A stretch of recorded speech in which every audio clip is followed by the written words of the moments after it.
Good evening here for a sunset in Oklahoma.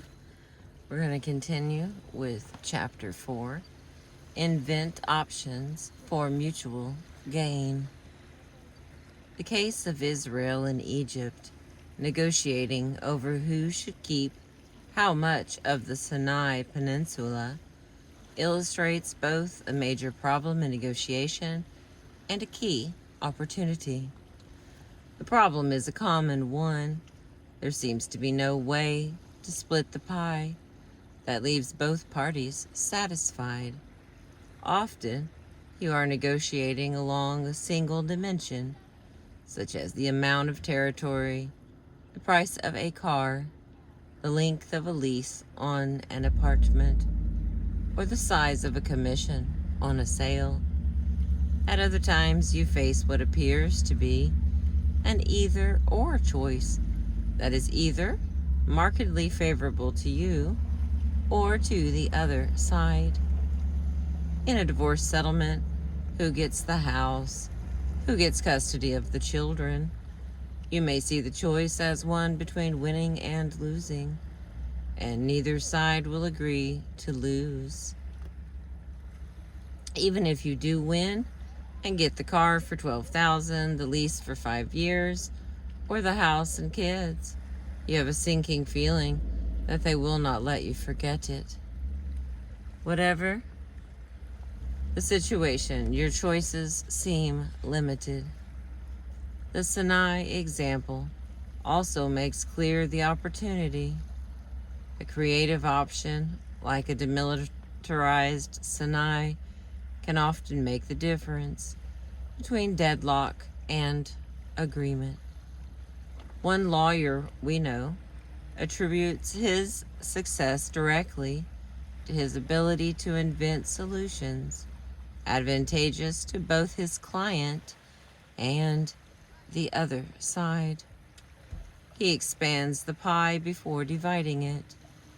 Skill at inventing options is one of the most useful assets a negotiator can have. Yet all too often, negotiators end up like the proverbial children who quarrel over an orange. After they finally agreed to divide the orange in half, the first child took one half, ate the fruit, and threw away the peel, while the other way threw away the fruit and used the peel from the second half in baking a cake. All too often, negotiators leave money on the table.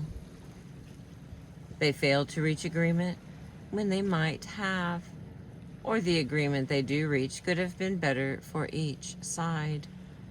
Too many negotiations end up with half an orange for each side, instead of the whole fruit for one and the whole peel for the other. Why?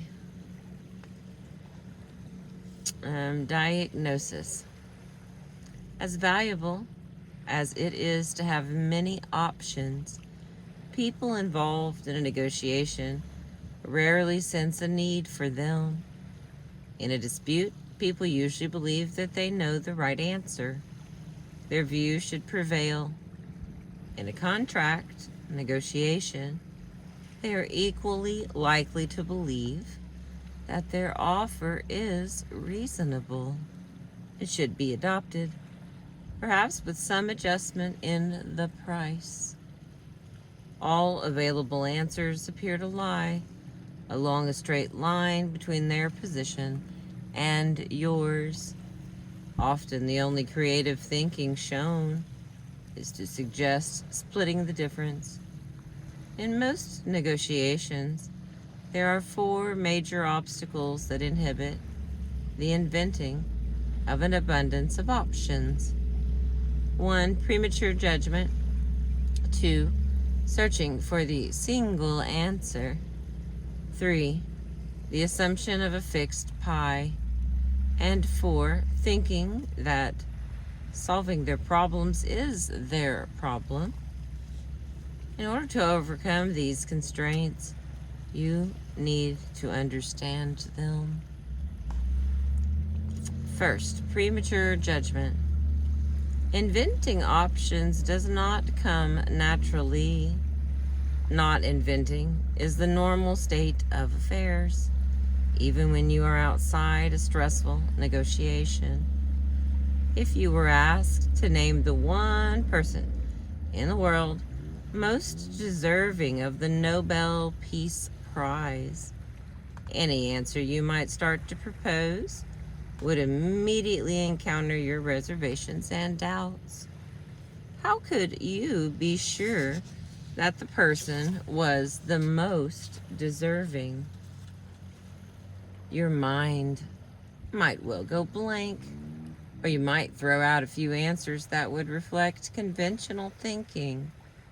Well, maybe the Pope or the President. Nothing is so harmful to inventing as a critical sense, waiting to pounce on the drawbacks of any new idea. Judgment hinders imagination. Under the pressure of a forthcoming negotiation, your critical sense is likely to be sharper. Practical negotiation appears to call for practical thinking, not wild ideas. Your creativity may be even more stifled by the presence of those on the other side. Suppose you are negotiating with your boss over your salary for the coming year. You have asked for a $4,000 raise. Your boss has offered you $1,500, a figure that you have indicated is unsatisfactory. In a tense situation like this, you are not likely to start inventing imaginative solutions. You may fear that if you suggest some bright, half-baked idea, like taking half the increase in a raise and half in additional benefits, you might look foolish. Your boss might say, "Be serious, you know better than that. It would upset company policy. I am surprised that you even suggested it." If on the spur of the moment you invent a possible option of spreading out the raise over time, he may take it as an offer. I'm prepared to start negotiating on that basis. Since he may take whatever you say as a commitment, you will think twice before saying anything. You may also fear that by inventing options, you will disclose some piece of information that will jeopardize your bargaining position. If you should suggest, for example, that the company help finance the house you are about to buy, your boss may conclude that you intend to stay and that you will in the end accept any raise in salary he is prepared to offer. All right, the next is searching for the single answer. Oh, we've got us a bunch of gulls about to come in the shot here.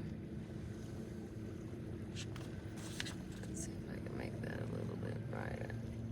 Let's see, you can see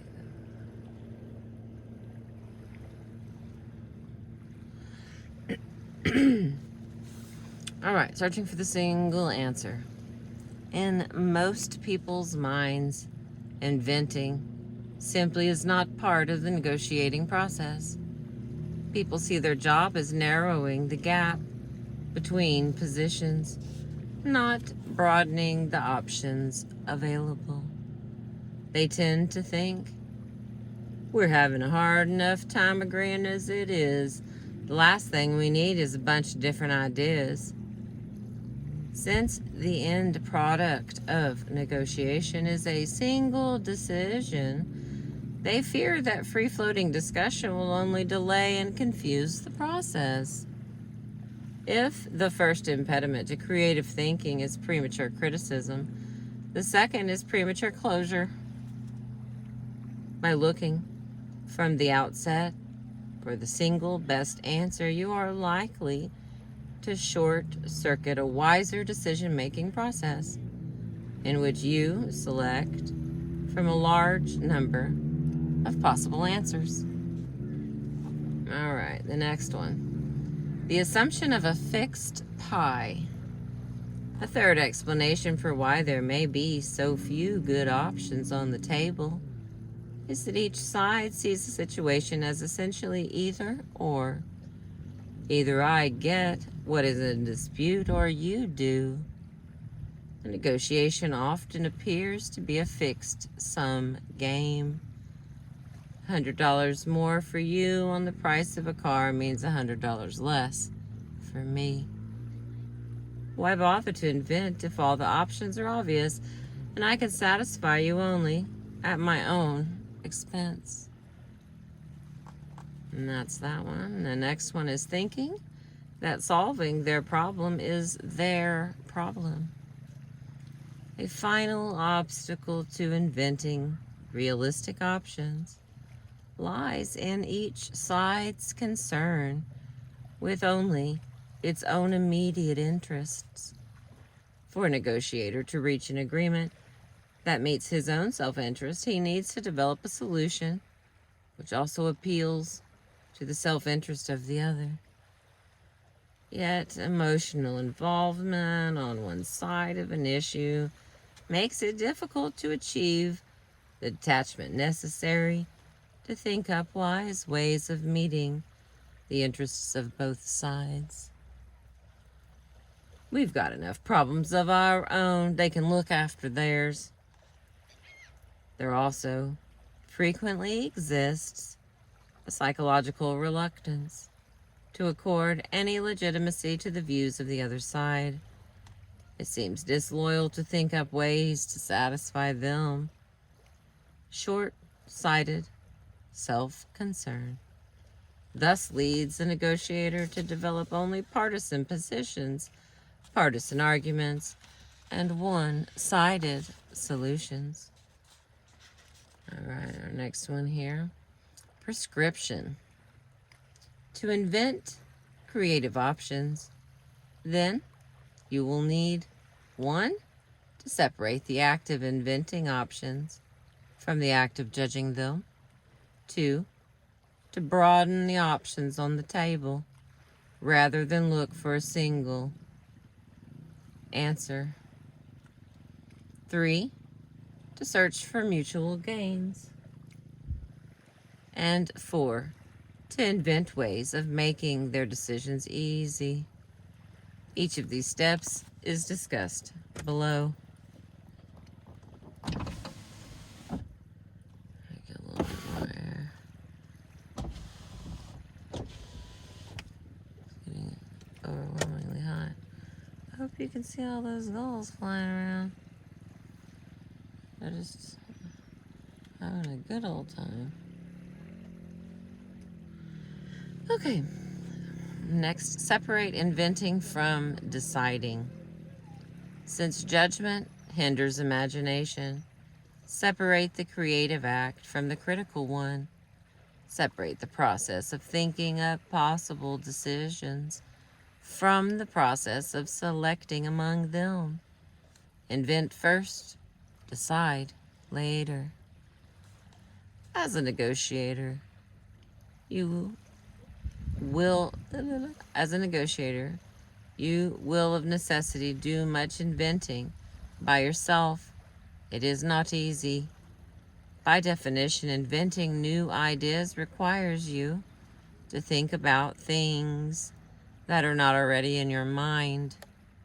You should therefore consider the desirability of arranging an inventing or brainstorming session with a few colleagues or friends. Such a session can effectively separate inventing from deciding. A brainstorming session is designed to produce as many ideas as possible to solve the problem at hand.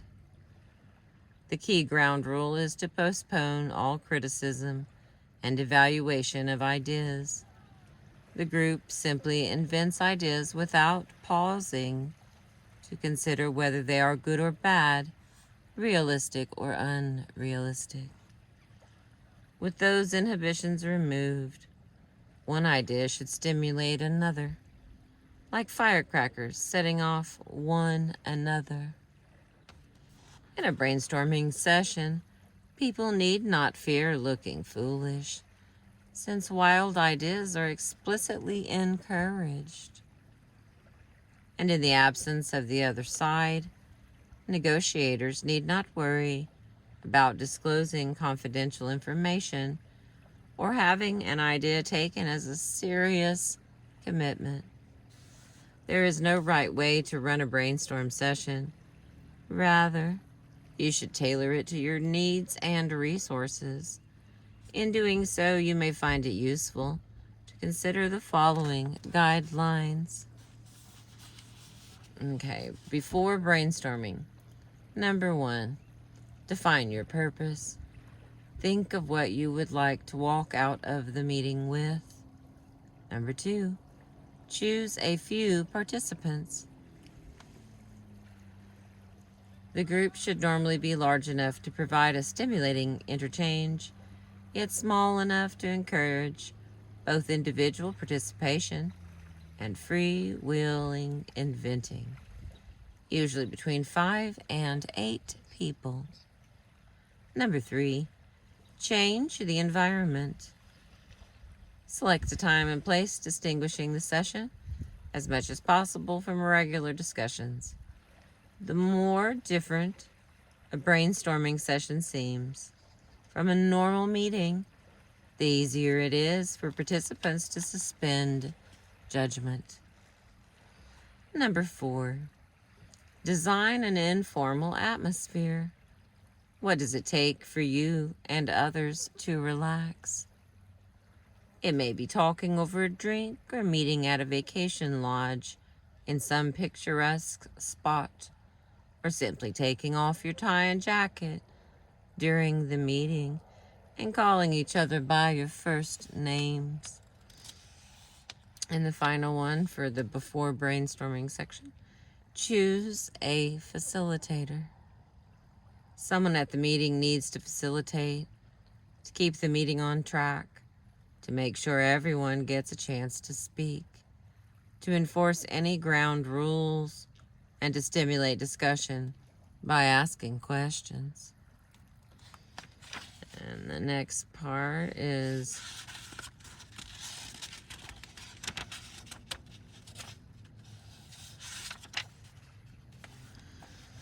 during brainstorming.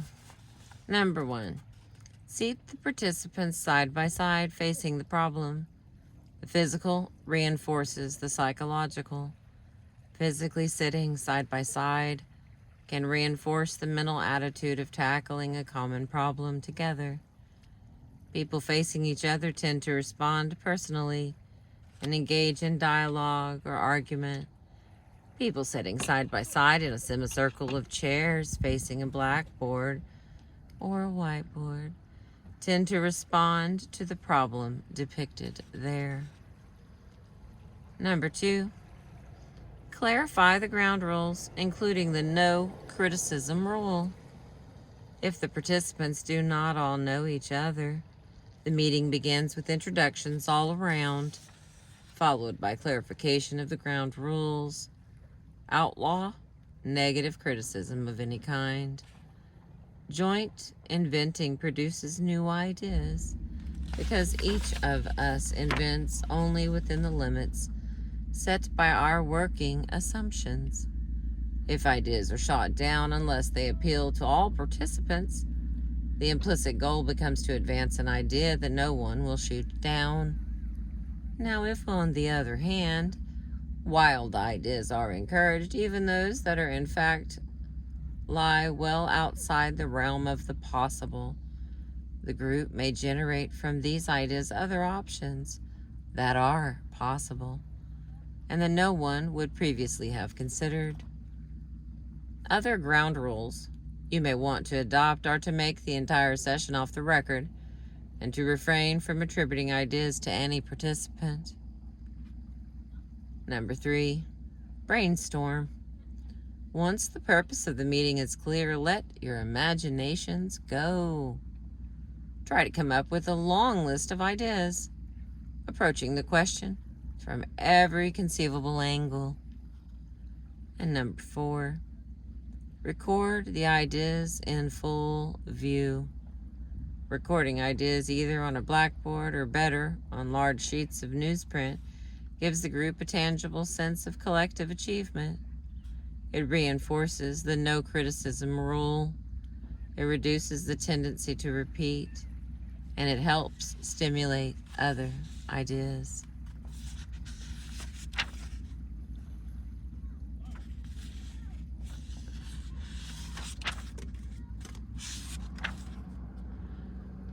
Okay. I'm going to pick up with the after brainstorming in the next video. I know our sun hasn't gone down, but it's pretty long. Let's see. And then it gives me an example. It's liable to be much, much longer, so I'm going to stop here. And then pick back up, because this one just keeps going here. Yeah, we got another 15 pages or so.